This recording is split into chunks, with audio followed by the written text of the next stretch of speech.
Hello, nerds! Hello, nerds! Hello, nerds! Hello, nerds! Hello, nerds! Hello, nerds! Hello, nerds! Hello, nerds! Hello, nerds!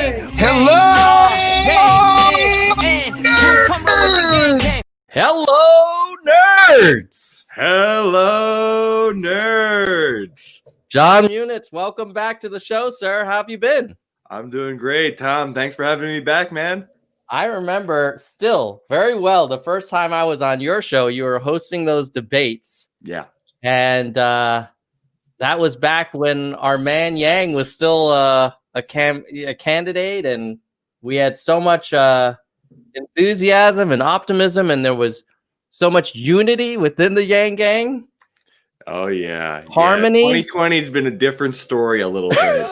Some good, some bad, but yeah, those were much simpler and hopeful times. My God, what the hell has happened to the gang?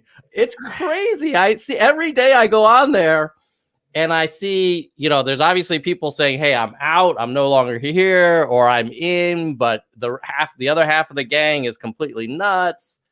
Like, was that just kind of bubbling under the surface the whole time? Were we in a honeymoon period in 2019 or something? I'd say largely so.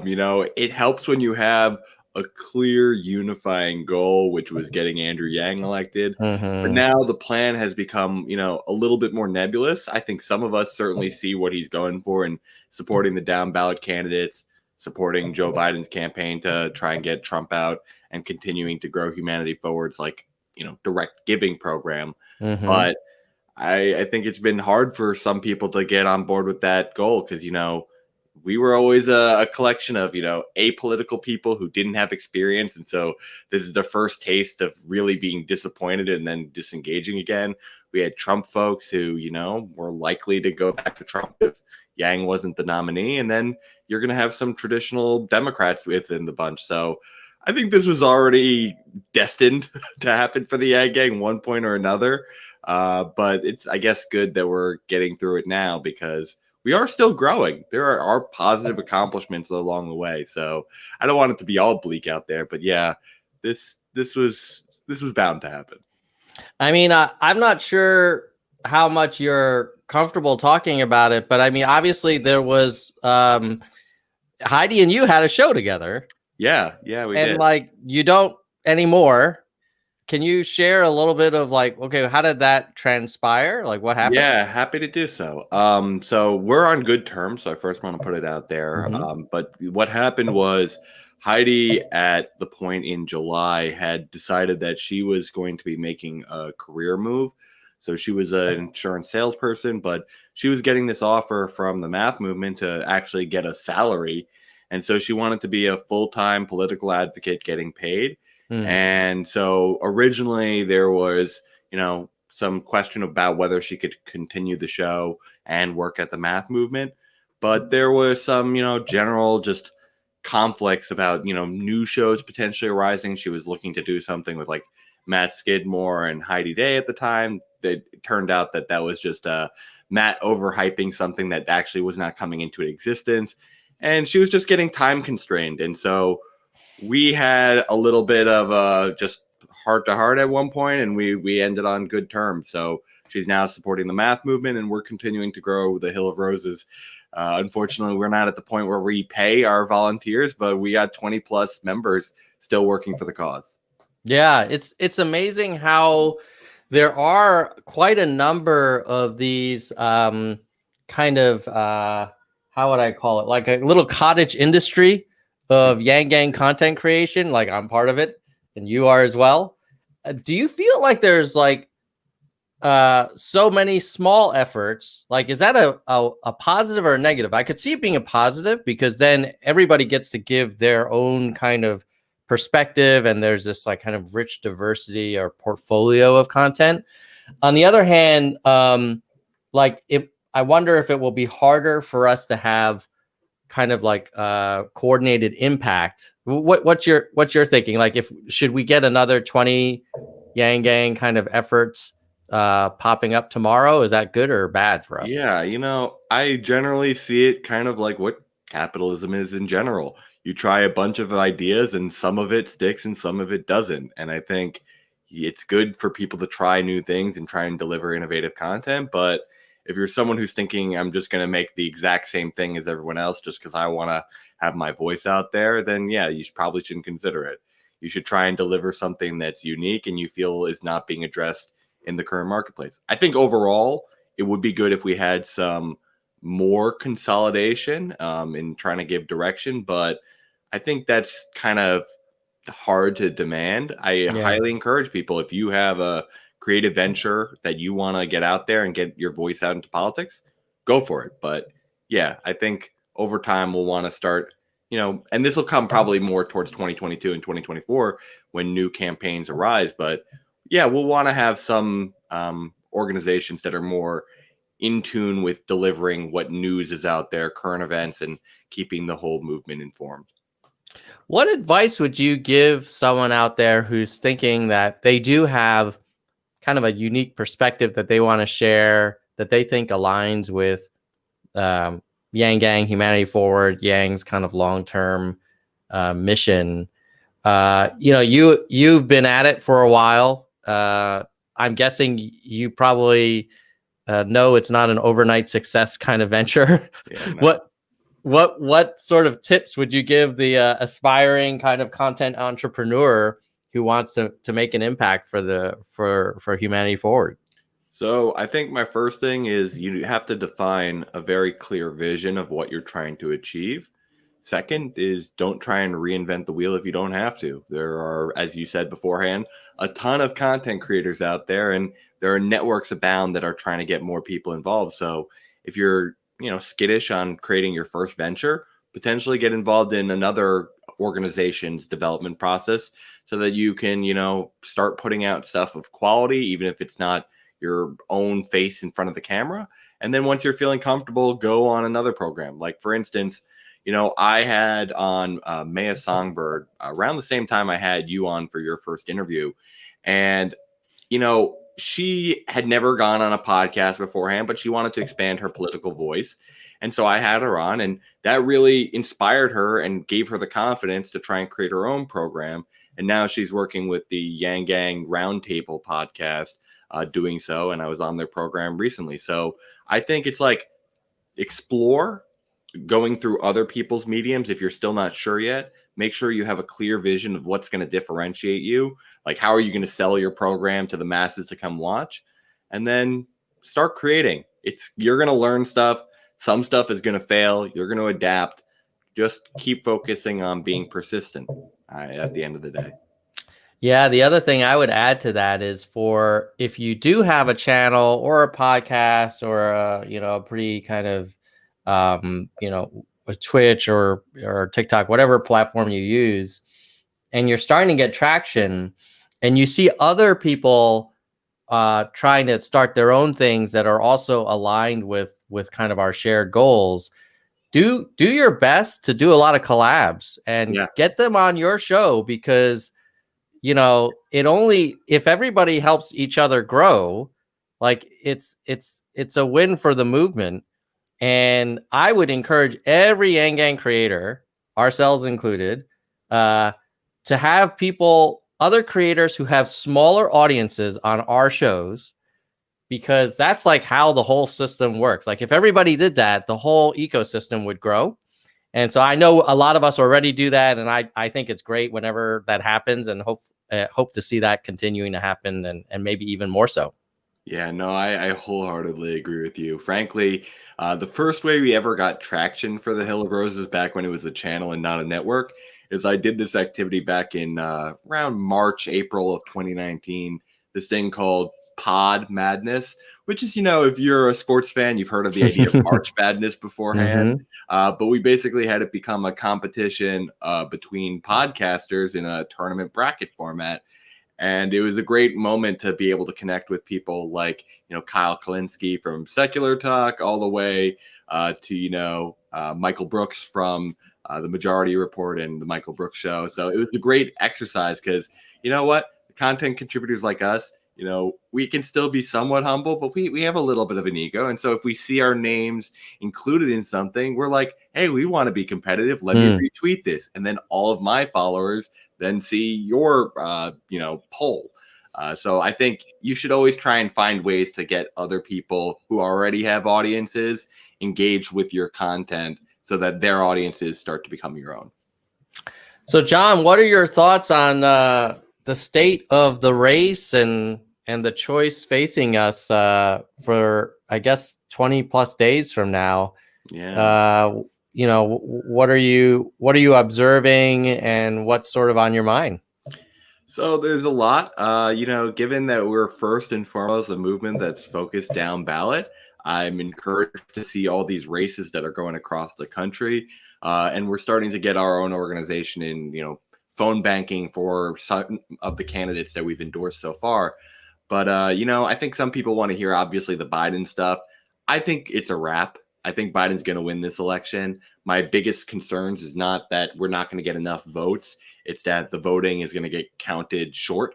There's this idea of the red mirage that some of Bloomberg's people have been trying to study. That is an expectation that Trump's going to lead on election day because, more of his voter base is willing to vote in person.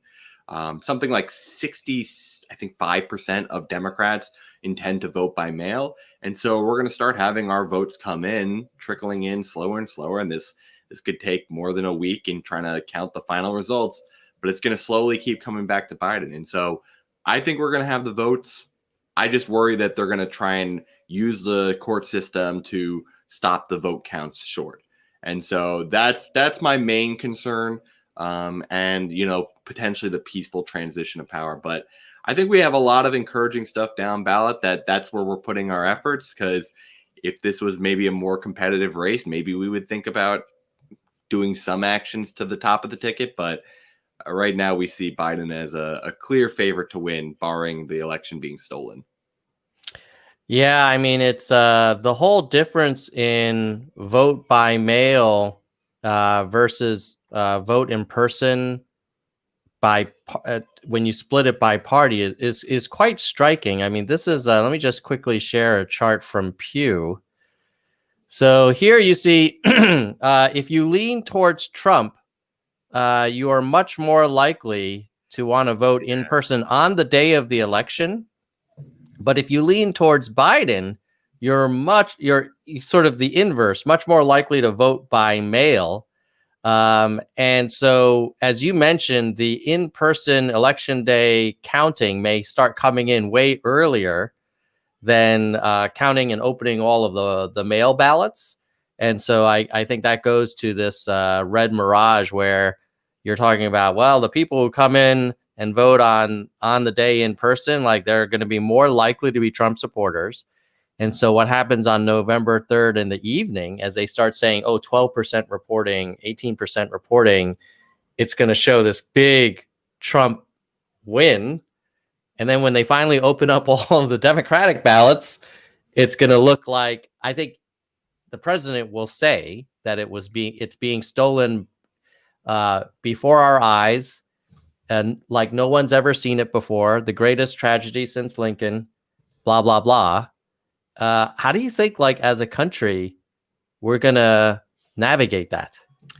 Yeah, I have some concerns. Like, I see this as kind of being a little bit of a parallel to what happened in Bolivia, frankly. We had an election that was happening there, and Evo Morales, if you took the total ballot counts, would have won the election. However, they basically had a lot of their ballots come in late because they were doing better in these rural areas that, took more time for their ballots to come in and get, properly counted. And basically they had some foreign intervention come into the election and basically deem it illegitimate. And Evo Morales basically lost power within Bolivia. I worry that we're going to have somewhat like that, which is why I just want it to be truly an overwhelming victory to the point where it's undeniable. But yeah, I think we're going to have to be willing to take some direct action measures. I don't think that this is solely going to be something that can be solved by electoral politics potentially. We're going to need mobilization in DC to say, hey, you're not going to call off this election or stop the count or deny the results at the end of the day. We need a movement force in DC come November. I think it's going to come to that one way or another, because Trump has, repeatedly, questioned the legitimacy of the election results via mail-in voting, particularly. But on top of that, he's also not committed to a peaceful transition of power, as we saw at the debate. So, we're going to have to just show up there and forcibly remove him if needed, or at least try and create a chaos that we're not satisfied with him trying to obstruct the election results. That is one of the reasons why I personally don't believe in the I'm in a safe state argument. Therefore, I don't need to vote, or I'm going to vote for, Kanye or someone else like that. Because to your point, there needs to be an overwhelming mandate for change. And how crazy is it that it has to be overwhelming, though, by the way? Like, if Joe Biden loses by margins, we're going to be like, okay, we accept it for the most part. We'll be upset. We'll create excuses. But, we're not willing to go to civil war if Joe Biden loses. I agree. I wish it were the case for, as the president says, both sides. But unfortunately, I feel like the MAGA base, unless... then I was actually arguing this with a MAGA friend of mine, and he was saying, well, but if you guys win by too much, then clearly it was stolen. And I'm like, oh, shoot. What the hell's what's it going to take for you to lay down your signs and just move forward? And can we just get back to solving problems? Or is this just going to be a never ending, kind of battle between these partisan extremes? I really worry, and I don't know there's much we can do other than everyone should participate, and let's just kind of brace ourselves for a really bumpy November. When do you think we'll be out of the woods? Yeah, I have some hopes. It's largely going to depend on how contested the election results are truly. But, I wanted to just mention that I wholly agree with you on the safe states argument. I live in New York. I think we can all agree New York is a safe state. It's going to go blue. In 2016, I decided to be one of those protest votes. I voted green. And I am now voting for Joe Biden this election because I agree that we are going to need overwhelming, signaling via the popular vote that we do not want Trump anymore. But furthermore, I don't think that the vote for a Green Party candidate or another alternative party really sends a message like some people think it sends a message. Unless you're actually achieving the 5%, you're not sending a message. And when you look at the current support levels for something like the Green Party, it's under 1%. And Howie Hawkins is objectively a less popular candidate than Jill Stein was, who had run for multiple election cycles. And you have to ask yourself, how are these parties going to become legitimate? It's going to be democracy reform. You need a way to end this idea of protest votes being spoilers. And the only party right now that's actually coming forward with proposals for ranked choice voting and for general democracy reform is the Democratic Party. We have bills across the country on state levels that are starting to implement ranked choice voting. And we have a national bill from Jamie Raskin supporting ranked choice voting. Likewise, we passed the For the People Act. That was passed in the House, which is democratically controlled, but then it got stalled in the Senate. So you have to ask yourself, how do you make legitimate third-party efforts? I want strong third parties. I think they're better for our democracy as a whole, so that we're not just pigeonholed between two choices. We have more diversity of options.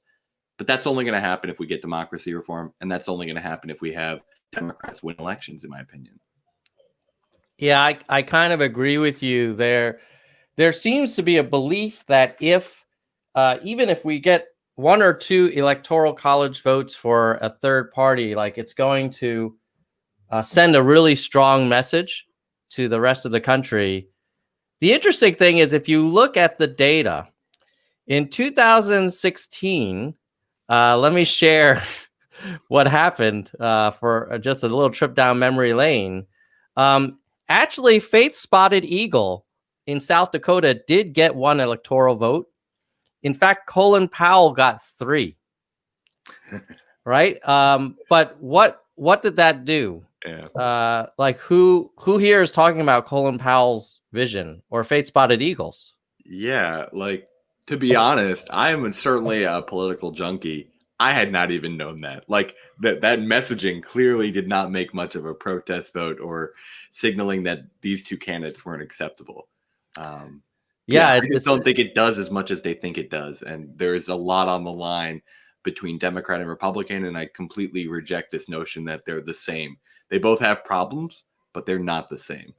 Yeah. What do you think would happen with another 4 years of President Trump's leadership? Like what's your prediction? Because it's not out of the question.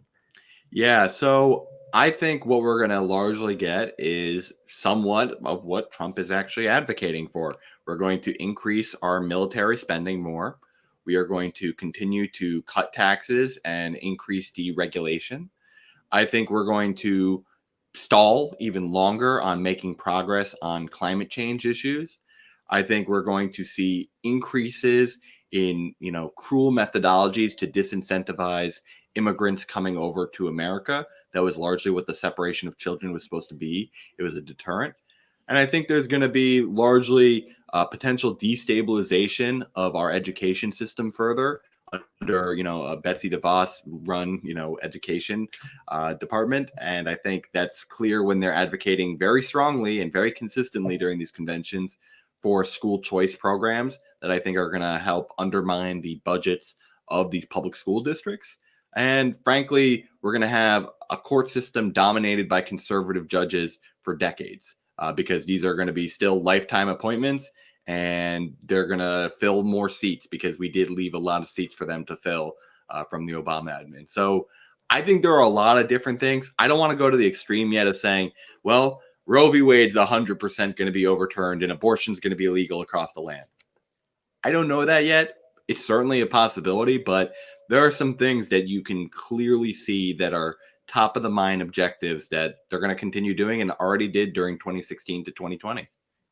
Yeah, I agree. I mean, those are a number of policy positions that if you were in favor of Andrew Yang for president, there's no way that the direction that the Trump administration has taken us on healthcare, climate, democracy reform, income inequality, sort of caliber of the administration, like none of that will go in a pro-Yang direction.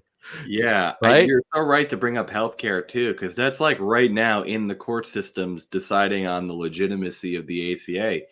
I receive healthcare through the ACA. 20 million people receive healthcare through the ACA.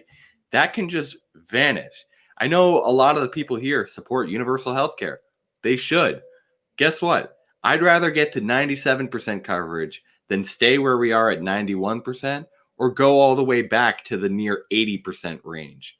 Like, come on, people. Like, expand or detract. It's like, I get it. We want to keep moving toward universal coverage, but like, take a win where you have one. Cover 6% more of Americans by adopting Joe Biden. Yeah, I mean, for Joe Biden's basically supporting a public option, it sounds like a great step in the right direction that would be incredibly impactful to a lot of people with fewer economic resources. And I just don't understand how anyone can accept the fact that Trump has no healthcare plan. I mean, he literally doesn't. Oh, yeah. And I know I was watching him speak yesterday. He was speaking from the balcony to Candace Owens and this Blexit group, many of which were paid to attend. I saw that this morning. Yeah. But one of the things he said was like, I have delivered you better health care at a lower cost. No. You can't do anything better than that. I mean, he literally said that. And I was like, what did you do? Like, You signed some executive orders a few weeks ago that haven't been implemented yet. Yeah, mind you, if Yeah. those were implemented, those were some good executive orders, in my Mhm. opinion. But it's like he doesn't understand how the system works, and he's just giving like a, "Hey, I said we should do this, therefore I did something," when he actually didn't do anything. Yeah. Yeah, I mean, that's a perfect example of he's a very transactional leader. Like he does a deal, gets a photo op, has a talking point, and moves away. Similar to the way that he held sort of oversaw the national COVID response. It was very transactional. Like, okay, I'm going to block China from sending, planes from China, And then it came from Europe. right. Okay, I'll block that. And I'm going to do hydroxychloroquine. That's going to be the thing.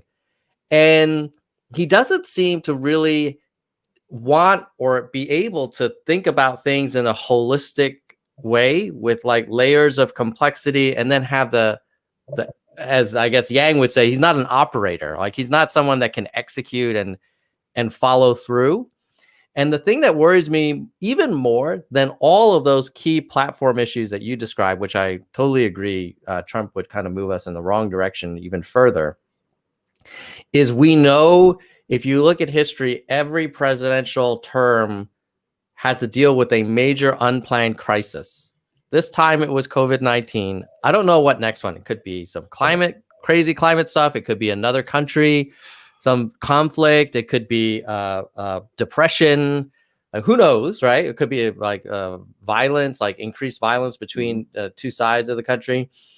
And I just am not convinced that this man can lead in a crisis. I mean, what are your thoughts? Like, do you think maybe he'll sort of kind of raise his game in a second term, or? No, not at all. I think we know Trump. We've seen Trump. And I think we can acknowledge that he is not good at handling crises. In fact, he's not just not good, he actively makes them worse. In his mind, trying to keep the population calm in terms of COVID was just a misinformation campaign with the public that led to more unnecessary deaths because of it. It delegitimized the scientific consensus of what we should be doing around coronavirus, and it plunged us into more uncertainty to the point where people today still have masks largely as politicized objects, when we know for a fact from the scientific community that they do help prevent the spread of COVID. Likewise, when it came to actually getting economic support to people, there's a lot of models around the world of, whether you lock down or not, but if you're going to initiate a lockdown, then you got to provide recurring support for the people who are in lockdown so that they don't try and go out and into the economy and spread the disease more. So we chose the lockdown method, but failed to provide stimulus. And we could have taken the other path, which was keep things open, but then you have to institute a national mask mandate. And so this administration is all about trying to keep themselves politically afloat. So they wanted to keep the population calm, because if they thought this was a big issue, then they'd be like, oh no, Trump allowed this big thing to happen to us. Well, it's a lot easier when you acknowledge reality and then actually address reality. That would have earned him a lot more respect, but that's just not his character. And we've seen that now for 4 years. And for those that knew him before his 2016 run, this is always Donald Trump. The man has had bankruptcy after bankruptcy. That's basically a crisis for a business when you're nearing the edge of bankruptcy. And what does he do? He sticks it to the taxpayer. He files bankruptcy and has done this 6 times. And there's a reason why he has hundreds of millions in debt owed to Deutsche Bank right now. It's because he is not a good crisis manager. Yeah, one thing that looking at his tax returns that he is amazing at is he did generate a lot of legitimate income from the Apprentice show. Yeah. And I really think that is Trump in his element. Like he's perfect for that. I agree. And entertaining and really creating kind of an exciting discussion and debate. And I know the folks at NBC have said kind of privately that he was very difficult to work with. But at the end of the day, like when the camera was on, like he knew what to do to provide, 40 minutes a week of entertainment. And but that's different than the job of being kind of leader of the free world and kind of getting into the nitty gritty. And it's not surprising that he, reportedly really doesn't like kind of deep policy briefings or memos or data or graphs and charts. Like, that's not his thing. Picture book president. He always needs colorful pictures to understand anything. Because I don't know if people know this, but Trump actually needs reading glasses. So if he's looking at something and trying to read and he doesn't have his glasses on, he's not actually reading. Like, not at all. Like, the dude needs reading glasses, and this has been seen on multiple occasions. But often you're finding him just like not looking at it with glasses because he doesn't care and he's just looking at images. So yeah, he's basically a child. He doesn't have a adequate reading level or eyesight to properly, crisis manage.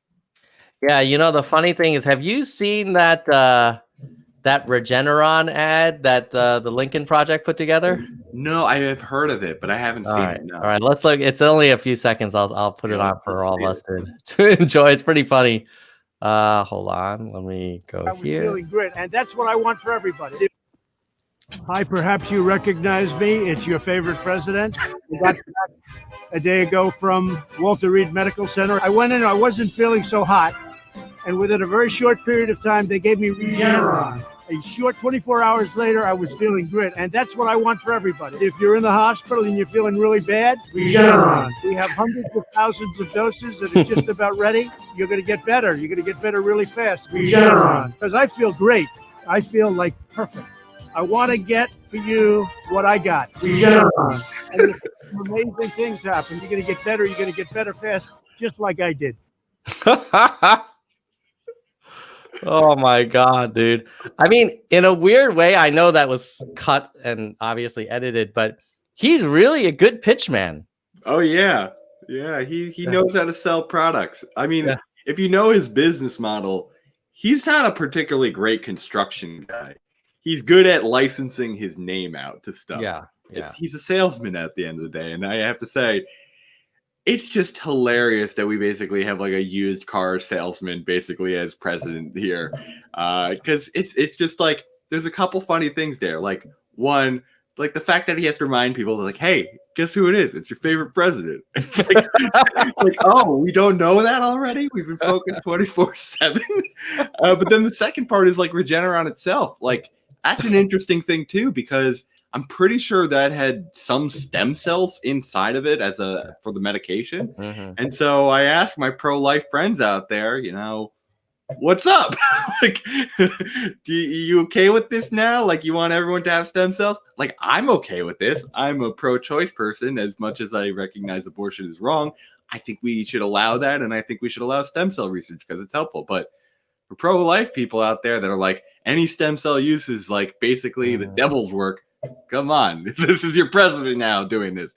So come on. Yeah, consistency is not a strong suit of the sort of Trump movement. It's basically like I find that because I have MAGA people in my family, and they will come up with a explanation for pretty much anything he does, and but I really do worry that if we have another international crisis in the next 4 years, which you probably will, and let's say, his team doesn't suddenly get stronger. I mean, it's Jared, Ivanka, Bill Barr, Miller, Kayleigh McEnany. Like, that is that the team you want at the helm when the next crisis hits? No. Right? Just simply no. You do not want that. And, we might get some new characters in there. As we know, the Trump administration has a lot of turnover, historically high turnover. So we'll probably get some new faces. But no, none of the faces that have rotated through the White House have been particularly competent to the level of crises we need to handle. Now, I see in the comments, John Crab 67.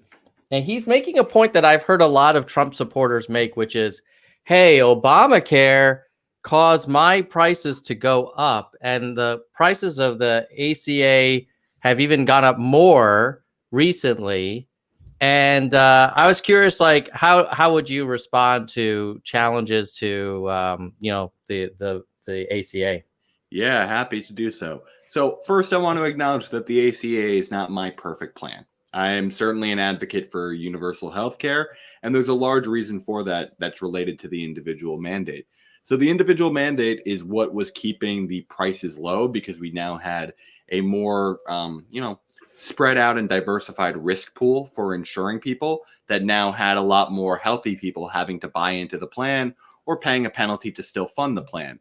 So once the individual mandate was stripped out, this made it a lot more pricey for the people who remained in the risk pool. So this has been something that the Republican administration had done.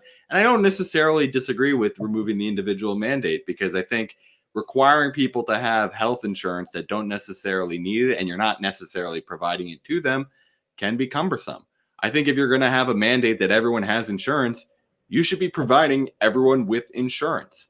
But the simple fact of the matter is, yes, prices may have gone up for some people, but we also were able to cover a significant larger portion of individuals. As I mentioned beforehand, 20 million people did not have health insurance that suddenly had health insurance because of the exchange place. I right now would not have health insurance if it were not for the exchange place and the advanced tax credits that basically come to help subsidize receiving Medicaid and different plans on the market. So I don't think this is the perfect solution. I think we should be having a universal healthcare system that provides it to everyone. That way you're not getting fined for simply choosing not to have insurance. You're simply being given insurance. So I think it's a positive step that more people got insured. I think that it is not the ideal approach, and we should be working to, replace the ACA in construct. I don't care if we have to give the, Democratic establishment some brownie points. We can call it single payer ACA. We could do all sorts of branding things to give them a shout out, but I do think we do need to replace it, but it's a step in a positive direction still. Yeah, one of the things, actually, one of my MAGA family members experienced after Trump took office was he had to get insurance, health insurance. He had a change of employment, and he had to get his own. And he was so happy because there were plans that were not available under Obama that were with the Trump changes to the ACA. And he was like, oh, look, thank God we don't have Obama. I got my health care now. It's only $99 a month. And I said, really? $99 a month? That's amazing. What's this coverage? And he's like, oh, it covers everything. And then I said, well, send me a link. Yeah, send me a link for everything. I said, send me a link to it. So he sends me a link and I'm like, bro, you realize they don't, according to, if you read the fine print, like they don't pay anything until you've paid $20,000. This is basically like not really coverage. Yeah, And I always find that type of health insurance crazy. It's like, what are you really covering? It's like an extreme circumstance and you're still taking money from me all the while. Mind you, like, on my current plan, I'm on the ACA as I just described beforehand. It's not free. I'm not making income right now. I'm currently unemployed in between jobs. It's not free. I still have to pay $434 a month. I'm in the, fortunate circumstance where I can afford that. But most unemployed people who were, paycheck to paycheck people, that's hard for them to pay. So I acknowledge that healthcare is still way too expensive and that the ACA wasn't perfect, but it's a step in the right direction. And we should achieve true universal healthcare that's, free or nearly free. Yeah. I mean, then so luckily MAGA family member canceled that plan because I was like, that's really not giving you anything. And he said to me like, oh, well, why is this available now? Like, this is like kind of misleading. And I said, dude, this was illegal under Obamacare. Like, you were not able to offer these BS plans. Yeah. And not all freedom is good. And he said, put it out there. He said, but I thought Obamacare was socialism.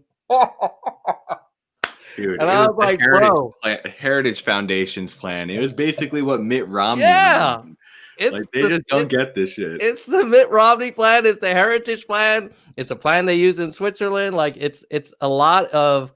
I think people, if you just look at the talking points, like prices have gone up, therefore Obamacare, or as the president likes to say, is a absolute disaster. And you don't acknowledge the fact that, wait a minute, you've basically undermined what was already like a good program, but imperfect, as we both agree. But you've undermined it. When you take away the mandate and you basically have all young, healthy people opt out, well, guess what's going to happen? The whole pool is going to be less healthy and more expensive. What do you think is going to happen to the premiums? Yeah, like it's not like calculus. I mean, the reason it went up is because, the ACA approved coverage for people with pre-existing conditions. And guess what? As you just said, people with pre-existing conditions are going to be more expensive to cover because they have these pre-existing conditions. And you know what? This is something that both Democrats and Republicans acknowledge now that needs to happen. Republicans are still undermining the, support for people with pre-existing conditions, but they're verbally acknowledging that we should be supporting that. And that's obviously going to make prices go up.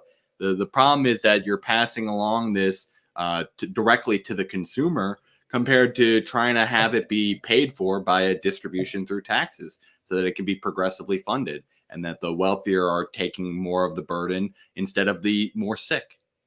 Yeah. I had another, it's interesting. My MAGA family kind of overlaps with this show way too much. But basically, when I was living in Switzerland, which has basically the Romney Care, Obamacare, Heritage Foundation Care, whatever you want to call it, my mom was living with us for a couple of years. And I said, hey, great that you're coming to Switzerland. I am required by Swiss law to get you a healthcare plan immediately. And she's like, oh, why do they have that? And I was like, well, because if you don't, then you become, and you need to go to the emergency room. Like you're basically taking up all of these services without paying into it. And furthermore, without any health insurance, you're not going to get any kind of annual maintenance care to prevent you from requiring kind of more expensive services. And she said to me, this is great. This is about personal accountability. And I said, yeah, Mom, this was also known as the individual mandate that you hated under Obama. And she said, no, Obama was socialism. And I was like, okay, I don't know what to say to you now. Yeah, it's hard to deal with people who purely analyze on partisan levels. Like that's always the crazy dynamic. Like you ask people, like, do you support the ACA? Yes, of course. Do you support Obamacare? No, that's socialism. It feeds purely to that partisan level. And you know what? I think we do got to go further to the point where, some people could rightfully call it socialism. But I think healthcare on the whole is a very unique market. If anyone here has studied economics, you might have heard of the term price elasticity, which is basically, how does demand for a service or good change based on how prices change? And in these price inelastic markets like healthcare, these are things that we're going to continue demanding at similar rates as prices rise. And so it doesn't work particularly well for a market dynamic. Price elastic things like, for example, food. Yeah, keep that completely privatized. We should not have the government come in and solely own that, or even have the people solely own that. We should be able to have people who invest in that. But healthcare, that's a price inelastic market, and we should be considering at a minimum a public option, if not going a little bit further over time. One of the things that comes to mind when we have these discussions is that a lot of people are super busy. Yeah. And they don't have time to really delve into 3 layers down into the ACA, or go to Trump's website and look at whatever he says his healthcare plan is. And they don't have, and maybe they don't love economics, or it's not an area that they're interested in. And so it's hard to expect, 300 million citizens to become policy wonks. Yeah. Right. And so, but in order for us to make progress, then the only alternative is you have a leader that people trust, that does want to go into the nuance and the complexity and into the math. And unfortunately, like, we are struck right now with a choice where clearly there's one guy who I don't believe is into math or open to new ideas at all. But in fairness, you've got another guy who is not exactly like, getting a Rhodes Scholarship in economics either. And I wonder, like, how do you feel we kind of cut through this and move forward? Because people, they're not doing the homework, but they also have no one that they can follow that is doing the homework. It's basically one guy who does no homework and another guy who might be open to hearing from people who do. Yeah, so there's two things I'd like to say here. First, how do you get people to care about policy more? I think it's naturally going to require us to have a say in what policy gets passed. I think when you constantly are asked to vote upon representatives, you automatically start to think more about personas and individuals and leadership qualities rather than the policy platform, because you're not voting on the policy, you're voting for a person to be in the room.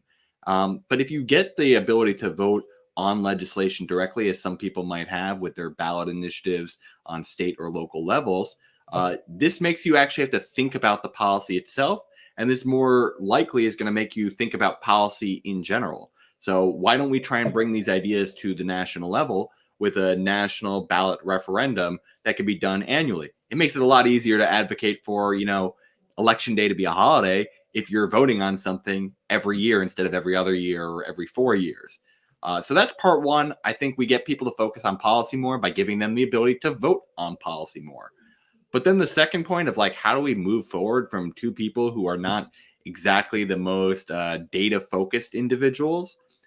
I think there comes a couple of key parts. One, I encourage people here who are data focused people.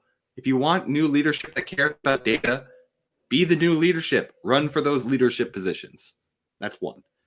Two, I think we need to try and help realign the actual focus of democracy so that it's caring more about getting to a policy that helps people and that is aligning with the people's, demands more than dialing for dollars.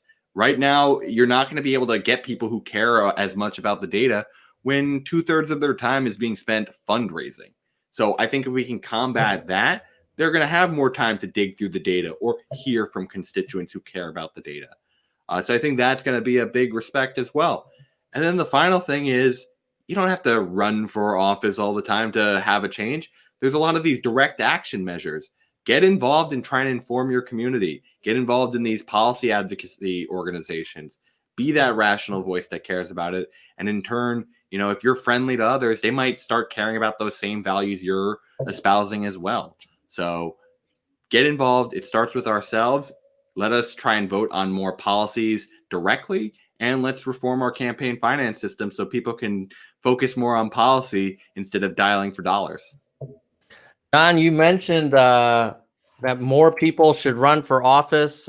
I know that you've kind of entertained the idea from time to time. Like, where are you at now? What's the plan for the Munitz candidacy? Yeah, so I briefly ran in 2019 for Congress in New Jersey's 8th District. I dropped out to endorse Hector Segura in that race to try and defeat Albedo Sayers because I frankly thought he was just the better candidate for the area.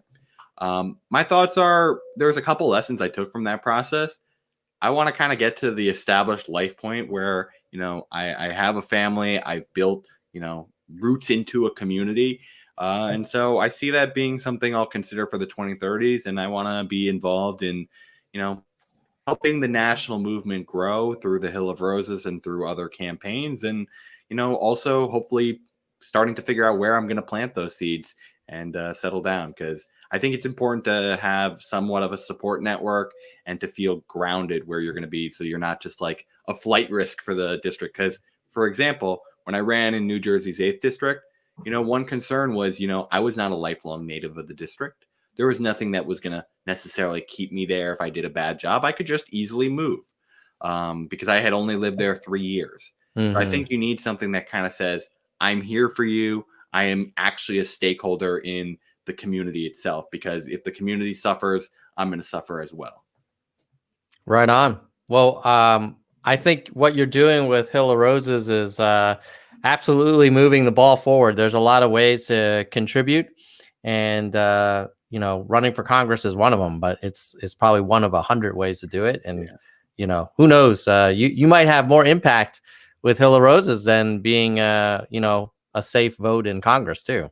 I hope we can have that impact, but I don't want to discourage people from running and just going on the outside. We need people to step up. So, I'm not there yet. I'm only a 26-year-old guy, but come my 30s, maybe I'll get involved and try and run for office. So if there's anyone out there that's already at that point and has a little stability in life, go for it. You're going to learn a lot. I promise you that.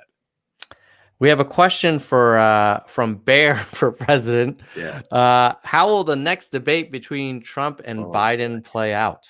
Well, this is under the assumption we have one, mind you. But I think we're likely going to either have one of two situations play out. One, Donald Trump's team is going to cave on doing the virtual debate, and they will just have a virtual debate, and it'll be like a Zoom call. And it will be lovely because we will finally have the mute button available to us.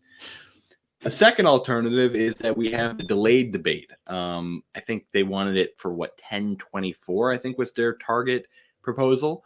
And that would be, again, in person, and I would expect to be quite similar to the first debate. Maybe a little less aggressive from Trump's end. I think he, as much as he thinks he won, I think behind the scenes, he's probably acknowledging that didn't help him. So I expect that'll be the difference. It largely depends on how the next debate comes to be, because it's not going to be like a Joe Rogan debate, as much as I love that. It's going to either be a Zoom debate with the already approved moderator. There's going to be no debate and Joe Biden will just have a town hall, or they're going to have this delayed debate.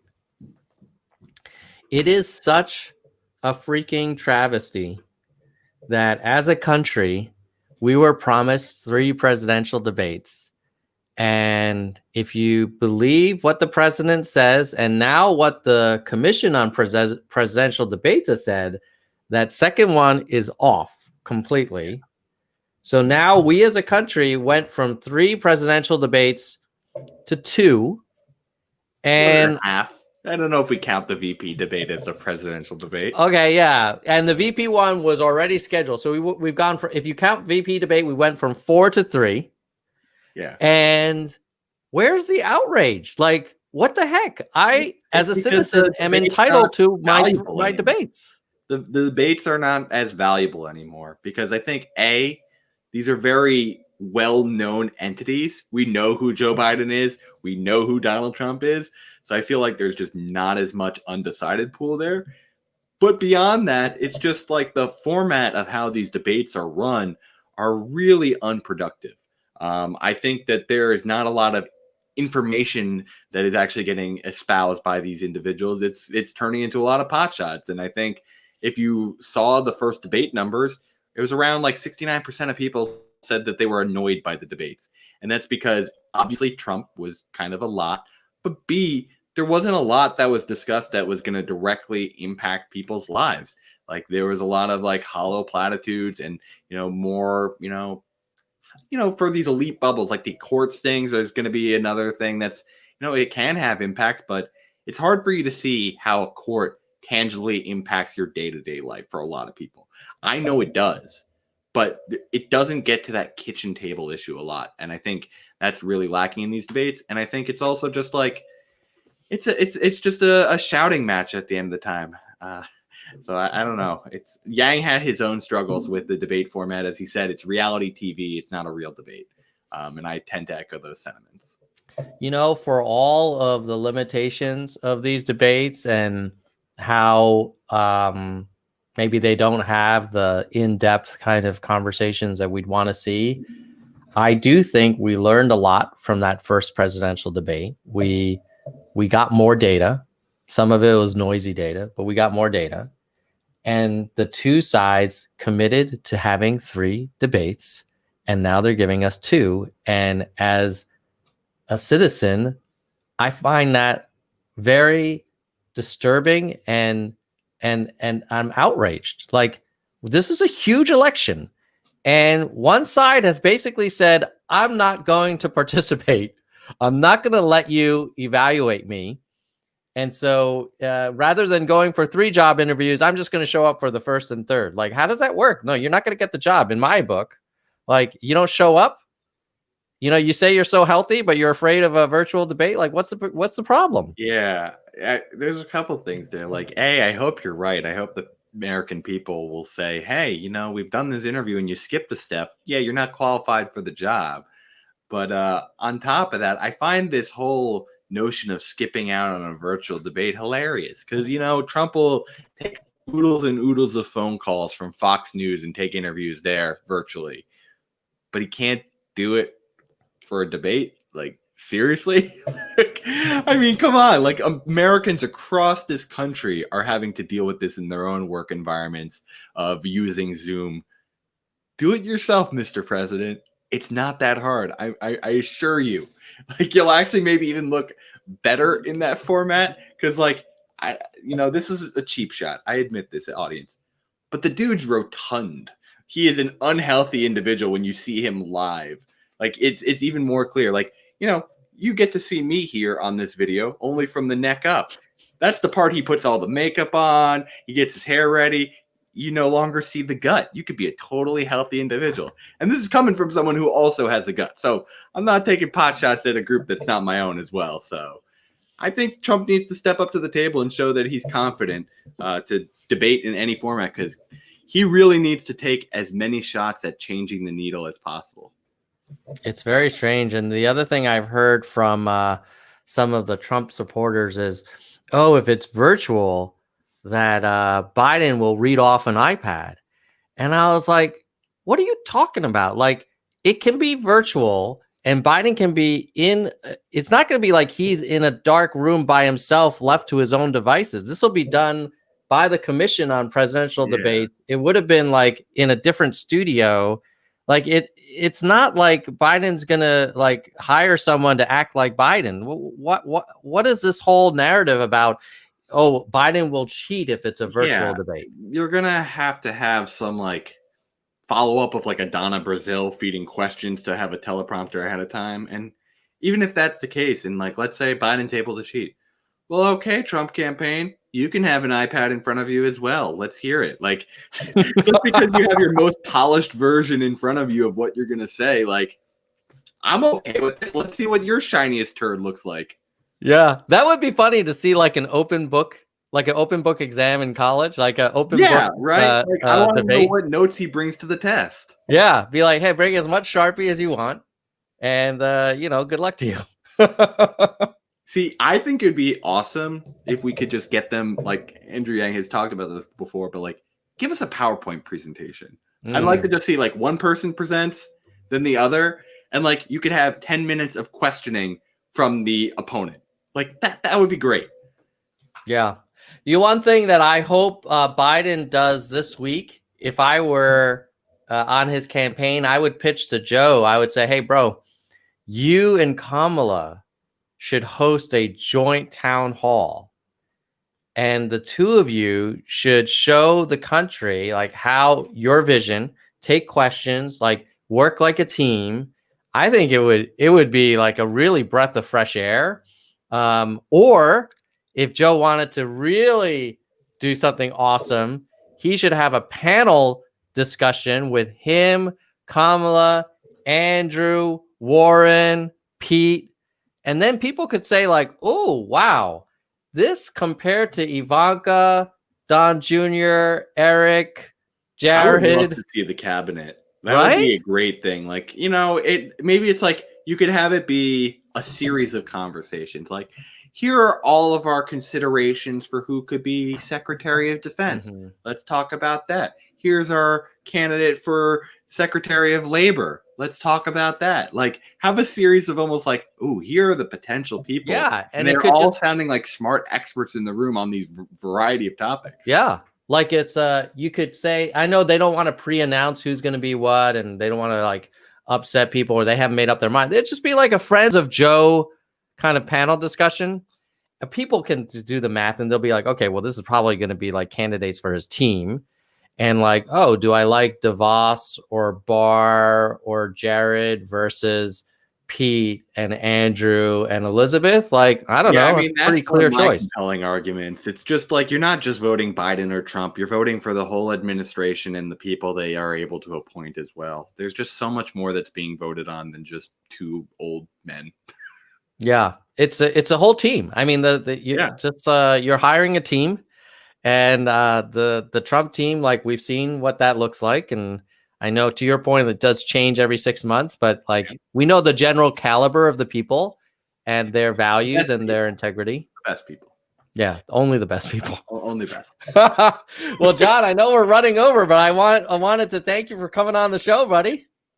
Yeah, Tom, thanks for having me again, man. And it'll be a pleasure when we get to have you on the program again. We're going to record next week, but it'll come out at the end of the month. But yeah, everyone, thanks for having me on. Go to thehillofroses.com to see all of our content. We got a lot of articles coming out for the candidates we've endorsed. I'll be actually writing my first article that'll be coming out this upcoming week.